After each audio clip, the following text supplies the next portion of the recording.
सभी साथियों को नमस्कार और उम्मीद है आप सभी अच्छे होंगे। लगातार आप सबों के मैसेजेस आ रहे हैं कि गुरुजी ग्रुप डी 2025 के लिए कोई स्ट्रेटजी बताओ, साइंस में हम लोग कहाँ से स्टार्ट करें, किस सब्जेक्ट का वेटेज ज्यादा होता है, क्वेश्चन कहाँ से पूछे जाएंगे। तो मेरे मित्र, अगर आपके भी मन में इस तरह के क्वेश्चन आ रहे हैं तो बने रहिएगा वीडियो के अंत तक। ये वीडियो आप सबों के लिए काफी हेल्पफुल होने वाला है। और साथ ही अगर आप ग्रुप डी 2025 में साइंस का रियल एनालिसिस करके साइंस को फोड़ना चाहते हैं तो मेरे मित्र, ये वीडियो आप सबों के लिए रामबाण होने वाला है।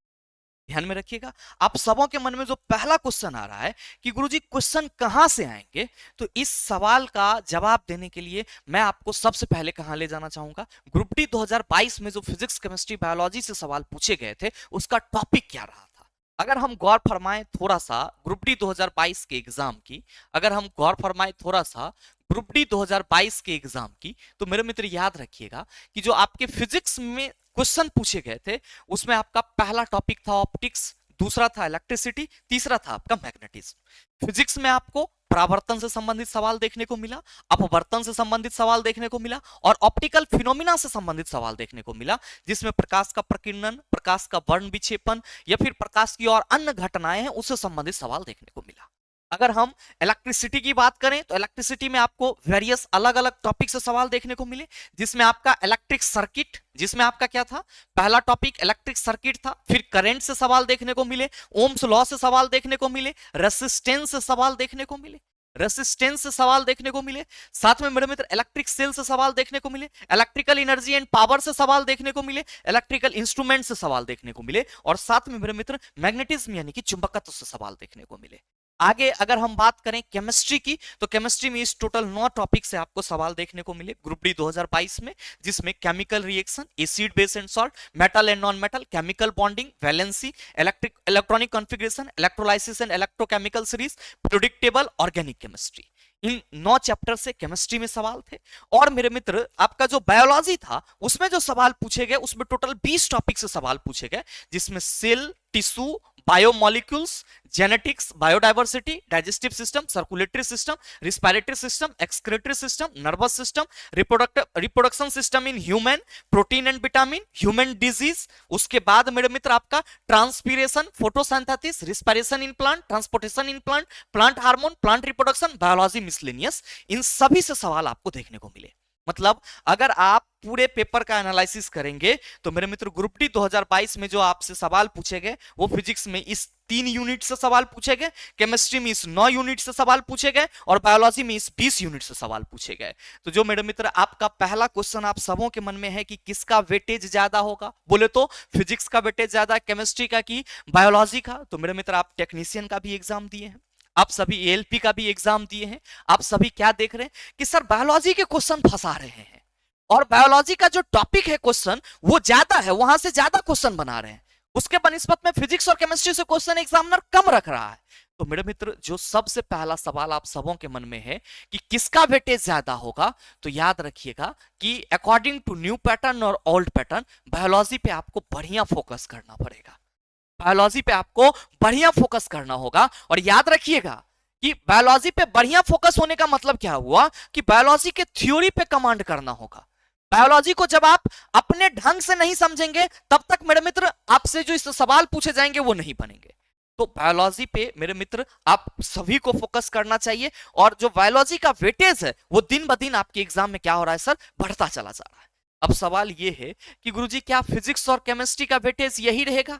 मेरे मित्र, फिजिक्स और केमिस्ट्री का वेटेज यही रहेगा, इसको हल्के में मत लेना।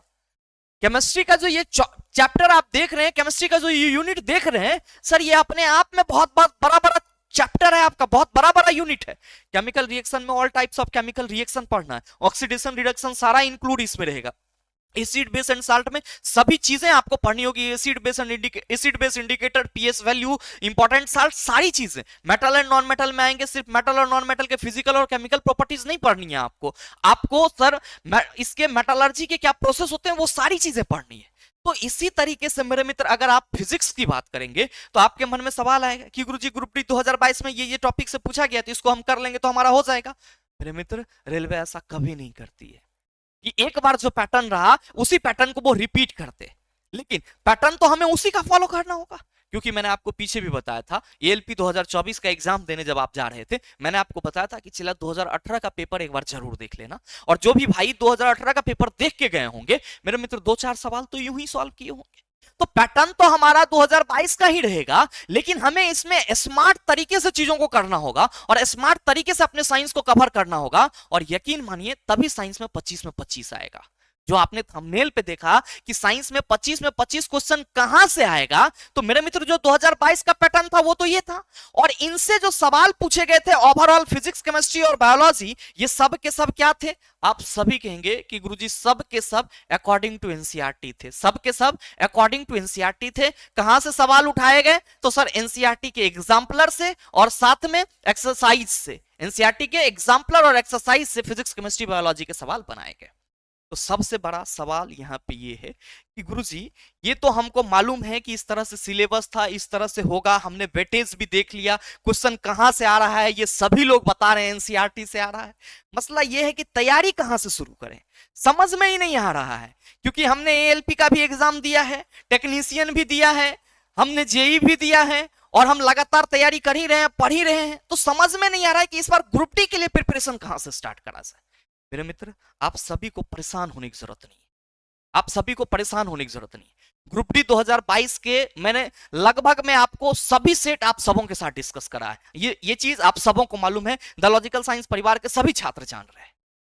तो सवाल यहां पे ये है कि गुरुजी 2022 के पैटर्न को फॉलो करेंगे तो फिर इन सभी टॉपिक को हम कवर कैसे करेंगे, इन सभी टॉपिक को कवर कैसे करेंगे? अब याद रखना यहां पे कि फिजिक्स में ये 3 चैप्टर ही आपको नहीं पढ़ने।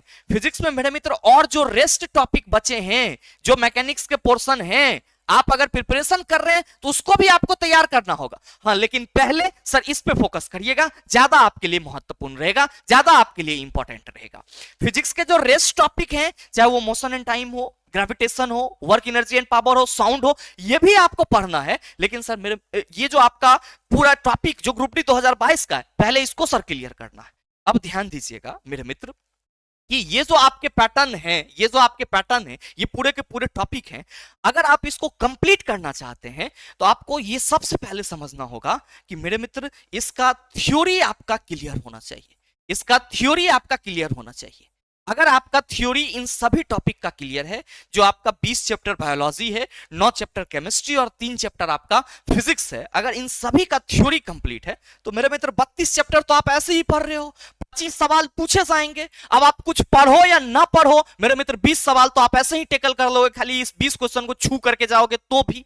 अब आप कहेंगे गुरुजी आप मजाक कर रहे हैं, ऐसा होता है क्या? बिल्कुल होता है। बस आपकी जो पढ़ाई की अप्रोच है वो ढंग का होना चाहिए, आप कितना सीरियस होकर के चीजों को टैकल कर रहे हैं उस पर फोकस होना चाहिए। मेरे मित्र आसान है साइंस में 25 में 25 स्कोर करना। अब आप ध्यान दीजिएगा कि सर इसका थ्योरी कैसे सॉल्व होगा।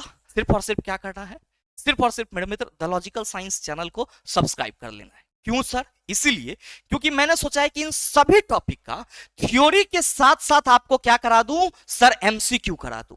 थ्योरी के साथ साथ एमसीक्यू करा दूं। कैसे कराएंगे सर? तो जो आपके एग्जाम में क्वेश्चन पूछे गए हैं उसका जो कंसेप्ट है, उस कंसेप्ट को लेते हुए उस क्वेश्चन को एकदम पूरा क्या करते चला जाना है सर, नेस्त से नाबूद करते चले जाना है। हमारा पूरा का पूरा फोकस ये है कि अगर हम आपको बायोलॉजी का कोई भी टॉपिक पढ़ाएं, सेल पढ़ाएं, तो सेल से संबंधित जो भी सवाल पूछे गए हैं उसका पहले एनालिसिस किया जाए कि सेल के किस किस टॉपिक से सवाल को उठाया जा रहा है, और फिर मेरे मित्र उस टॉपिक के जो कंसेप्ट हैं उसको आपके माइंड में सेट कर दिया जाए और वहीं पे सर अरे आपको क्वेश्चन करा दिया जाए, ताकि आपके मन में ये डाउट ना रहे कि जो हम सेल पढ़े हैं उसका क्वेश्चन कहां से लगाएंगे। तो आप सभी के मन में जो डाउट चल रहा है कि तैयारी कहां से शुरू करें, तो मेरे मित्र तैयारी आप the logical science YouTube channel के माध्यम से शुरुआत कर सकते हो। और कैसे करेंगे तो मेरे मित्र बिल्कुल हम लोग थ्योरी के साथ पीवाईक्यू करते चलेंगे। कैसे करेंगे सर? थ्योरी के साथ पीवाईक्यू करते चले जाएंगे, एक एक टॉपिक वाइज। क्या करेंगे सर? एक एक टॉपिक वाइज। अब ध्यान दीजिएगा, आपके मन में आएगा कि गुरुजी न्यूमेरिकल का कैसे होगा। मेरे मित्र न्यूमेरिकल तो मैंने आपको कई बार कराया है, लेकिन फिर भी आपको हम नए पैटर्न से कंटेंट तैयार करवा रहे हैं जो एनसीईआरटी के फुल्ली न्यूमेरिकल है, और जो आपके ग्रुप डी 2022 में सर पूछे गए न्यूमेरिकल है उन सभी को शामिल करके मेरे मित्र आपको न्यूमेरिकल की क्लासेस भी यूट्यूब पे मिल जाएगी, पूरा कस्टमाइज किया हुआ। तो आपके मन में जो भ्रम है कि तैयारी कहां से शुरू करें, तो तैयारी मेरे मित्र आप हमारे साथ कर सकते हैं। बस आप सबों से यही कहना चाहूंगा कि आप में से छात्र कमेंट करके जरूर बताएंगे कि तैयारी जो है आपको पहले फिजिक्स से करनी है या फिर केमिस्ट्री से करनी है या फिर आपको बायोलॉजी से करनी है। यानी कि पहले क्या स्टार्ट करा जाए, बायोलॉजी स्टार्ट करा जाए, फिजिक्स स्टार्ट करा जाए या फिर केमिस्ट्री। ध्यान में रखेंगे, हम लोग एक एक टॉपिक के पहले क्वेश्चन को क्या करेंगे सर, एनालिसिस करेंगे। उस क्वेश्चन से जो कंसेप्ट निकल रहा है उसको पहले हम लोग डिस्कस करेंगे और फिर मेरे मित्र उस क्वेश्चन को क्या करेंगे सर, टिक आउट करते चले जाएंगे। आप यकीन मानिए कि जितना टॉपिक यहां पे बोर्ड पे मैंने आपको लिखा है, अगर आप इस टॉपिक को हमारे साथ कर लेते हैं और इसके बाद आप कुछ भी नहीं पढ़ते तो भी आपका साइंस में सिलेक्शन 100% रहेगा। तो इस वीडियो के माध्यम से मैं बस आप सबों को यही बताने आया था कि चला जो आपके एग्जाम में साइंस पूछे जाएंगे अकॉर्डिंग टू एनसीईआरटी होगा, जो कि आप सबों को मालूम है। वेटेज आप सभी देख रहे हैं, बायोलॉजी का प्रतिशतता कितना है और साथ में जो आपको टॉपिक करने हैं वो कौन कौन से हैं। तो मेरे मित्र उम्मीद करते हैं कि ये वीडियो आप सबों के लिए हेल्पफुल रहा होगा। साथ ही उम्मीद ये भी करते हैं कि ये वीडियो आप सबों को अच्छा लगा होगा। अगर आपको अच्छा लगा तो वीडियो को लाइक कीजिएगा, ज्यादा से ज्यादा अपने दोस्तों के साथ शेयर कीजिएगा और अगर आप चैनल पर नए हैं तो सब्सक्राइब करके बेल आइकन दबा दीजिएगा ताकि इस तरह के एग्जाम रिलेवेंट वीडियो का नोटिफिकेशन सबसे पहले आपके पास पहुंचे और आप उसको सबसे पहले देख पाओ। मिलते हैं फिर अगले वीडियो सेशन में, तब तक के लिए best of luck. Thank you, have a nice day.